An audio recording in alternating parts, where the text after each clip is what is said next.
صدر جمہوریہ سید علی خامنہئی تشریف لے آئے اور امام نے ان کو اپنے قریب چلے آنے کا اشارہ کر دیا اور خود بیٹھ گئے۔ یہ آئندہ آنے والے بہت سے اہم مسائل کی طرف اشارہ تھا۔ امام خمینی نے کچھ ہفتوں کے بعد اور اسپتال میں داخل ہونے سے پہلے آیت اللہ منتظری کے استعفے کو قبول کر لیا تھا اور یہ امام کی طرف سے اپنی نیابت کی طرف آخری اشارہ تھا۔ ماہ رمضان کے بعد امام کی جسمانی حالت آہستہ آہستہ خراب ہونے لگی۔ سنیچر 23 مئی 1989 امام کی زندگی کا آخری دن تھا جو امام نے اپنے جماران کے دفتر میں گزارا۔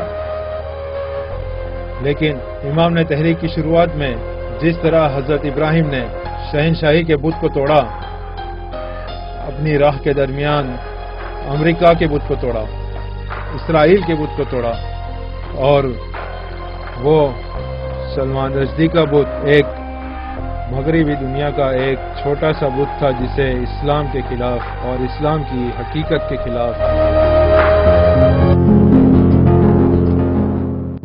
امام قومی مسائل سے متعلق کافی سنجیدہ رہتے تھے اور اسی وجہ سے امام ہمیشہ حکومتی سطح پر سید علی خامنہئی، ہاشمی رفسنجانی جیسے ذمہ دار افراد کو جو امام کے شاگرد تھے طلب کر لیا کرتے تھے۔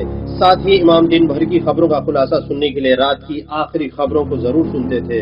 امام اپنے چھوٹے سے ریڈیو اور اخبارات کو خود سے کبھی دور نہیں رکھتے تھے تاکہ دنیا بھر کی خبروں اور حالات سے آگاہ ہوتے رہیں۔ امام اپنے ان آخری 11 دنوں میں بھی متعلقہ افراد سے رابطے میں رہتے تھے۔ امام کی عادت تھی کہ وہ روزانہ ایران کے تقریباً ہر اخبار کا جائزہ لیتے تھے۔ وہ ایران ریڈیو کو سنتے تھے اور خاص طور پہ ایران ٹی وی پر بھی اچھی خاصی ان کی نظر رہتی تھی اور بالخصوص ایران ٹی وی پر آنے والی خبروں کو بھی کثرت سے سنتے تھے۔ ایران ٹی وی پر نشر ہونے والے پروگرام پر نظر رکھنے کے ساتھ ساتھ دشمن کے چینل پر بھی اچھی خاصی نظر رکھتے تھے۔ ان کی ہمیشہ کوشش رہتی تھی کہ وہ اکثر نامچین اخباروں کے ایڈیٹوریل پڑھیں، چاہے وہ ایران کے اخبار ہو یا دوسرے ملک کے اخبار، اور بالخصوص امریکی اور اسرائیلی اخبار۔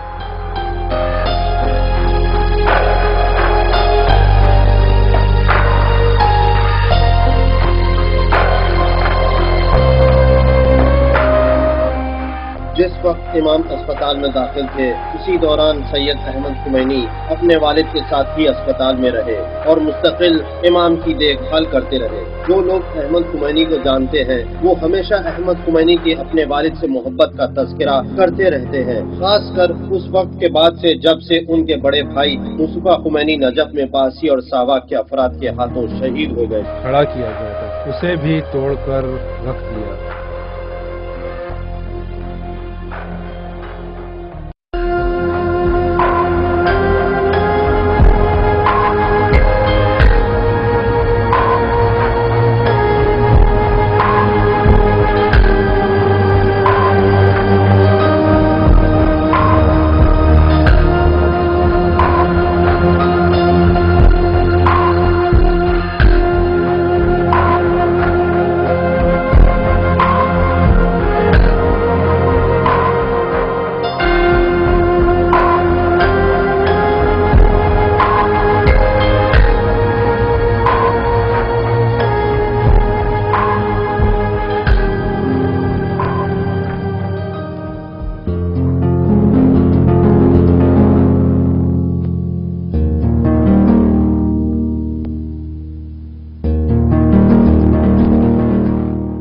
امام کو معدے کے کینسر کا مرض تھا اور امام کو یہ مرض اس وقت سے پریشان کر رہا تھا جب امام نجف میں مقیم تھے، لیکن جیسے ہی اسلامی انقلاب کی رہبری کے لیے امام نے نجف سے ہجرت فرمائی، نامعلوم وجوہات کی بنا پر امام کا یہ مرض امام کے جسم سے یک بہک غائب ہو گیا تھا اور اب 10 سال کے بعد دوبارہ پیدا ہو گیا تھا۔ امام کے میڈیکل پینل کے مطابق 1979 میں جب اسلامی انقلاب کی رہبری کے لیے امام نجف سے باہر تشریف لائے تو امام کے جسم میں کینسر نے پھلنا پھولنا بالکل بند کر دیا تھا، اور اب 10 سال کے بعد 1989 میں دوبارہ امام کا مرض واپس پلٹ آیا تھا۔ امام کے مرض نے پھیلنا کیوں بند کر دیا اور دوبارہ کیوں شروع ہو گیا، اس کی وجہ امام کے میڈیکل پینل کی سمجھ میں کبھی نہ آ سکی، اور اسی وجہ سے آپ کو 24 مئی 1989 کو اسپتال میں داخل کر دیا گیا، جہاں آپ صرف 11 دن زندہ رہ سکے۔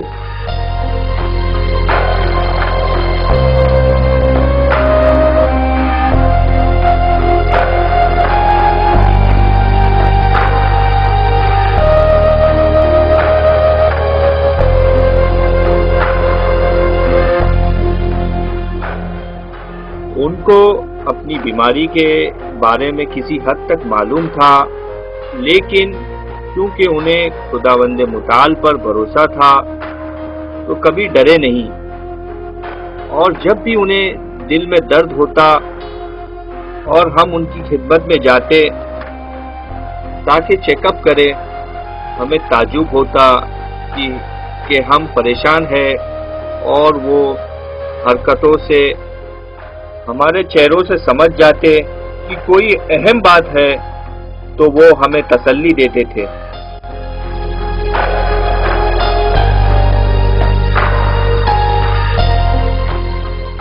شاید میں نے اس 40-50 سال کے عرصے میں کہ جب سے میں ڈاکٹر بنا ہوں، ایسا مریض نہیں دیکھا جو اتنا منظم اور ڈاکٹر کے کہنے کے مطابق عمل کرتا ہو۔ مریض اور ڈاکٹر کے درمیان کبھی ایسا رابطہ نہیں دیکھا۔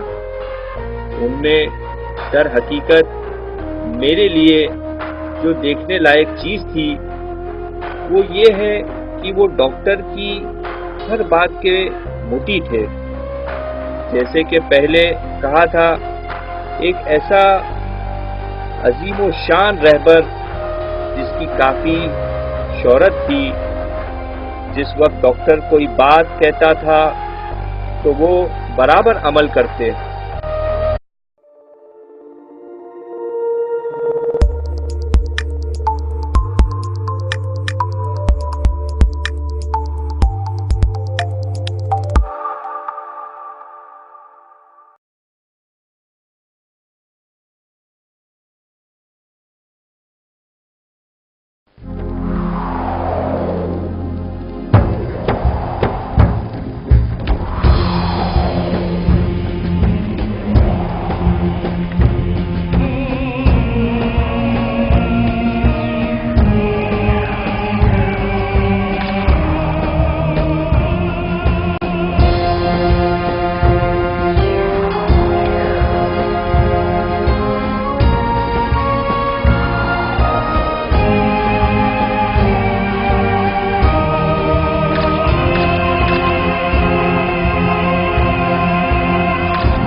تصویریں امام خمینی کے اپنے مکان کی ہیں۔ یہ ماہ مبارک رمضان کا وہ زمانہ ہے جس میں آپ کی ملکی سیاست دانوں، حکام اور حکومتی سطح کے افراد، خصوصاً صدر جمہوریہ، وزیر اعظم اور چیف جسٹس، ساتھ ہی ساتھ پارلیمنٹ کے ممبران اور سپریم کورٹ کے ججز کو بھی افطار پر مدعو کیا تھا۔ امام خمینی نے اس موقع پر کوئی تقریر نہیں فرمائی تھی، بلکہ صرف نماز مغرب